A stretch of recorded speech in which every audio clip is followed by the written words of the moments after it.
కర్మ అనేది ఉందని మీరు నమ్ముతారా? Believe that. ఎందుకు ఎప్పుడైనా మీరు ఫేస్ చేశారా? చూసారా? ఎట్లా? ఫర్ ఎగ్జాంపుల్ వర్ష, నువ్వు నేనే ఉన్నాం. నేను నిన్ను ఇష్టపడుతున్నాను అనుకో, నేను నీ మీద 100% ఎఫర్ట్ పెట్టాను. నీకు అది తెలుసు నువ్వు జెన్యున్ గా లేవు అని. అంటే నాకు తెలుసు I'm using only for Priyanka అని నేను కొన్ని విషయాలు నేను వాడుకుంటున్నాను అంతే.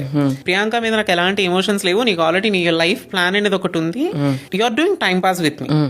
ఏదో మాట్లాడుతుంది కాబట్టి మాట్లాడాలి, ఏదో ఉండాలి కాబట్టి ఉంటుంది, ఏదో బాగుంది కాబట్టి fake emotions. Because you are getting something from my side, definite గా నువ్వు అది ఇస్తావు. నీ సైడ్ నుంచి అది జెన్యున్ గా లేదు. One day will come, because నువ్వు నాతో జెన్యున్ గా లేవు. నేను పెట్టేటప్పుడు నువ్వు ముందే చెప్పాలి, don't do this all these things. Like friends గా ఉందాము, ఏదైనా చేస్తాము. నాట్ ఓన్లీ రిలేషన్ అనే కాదు, ఏ విధంగా అన్నదమ్ములకి అయి ఉండొచ్చు, మనం పెంచుకునే కుక్క మీద అయి ఉండొచ్చు, దేని మీద అయినా సరే.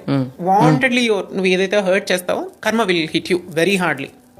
ఒకప్పుడైనా సరే 7 తరాలు తిరిగి వచ్చావంట, ఇప్పుడు తల పక్కకు తిప్పేలోపే కర్మ అనేది వచ్చేస్తుంది మనకి. సో మనం దాని నుంచి ఎస్కేప్ అవ్వలేము అసలు.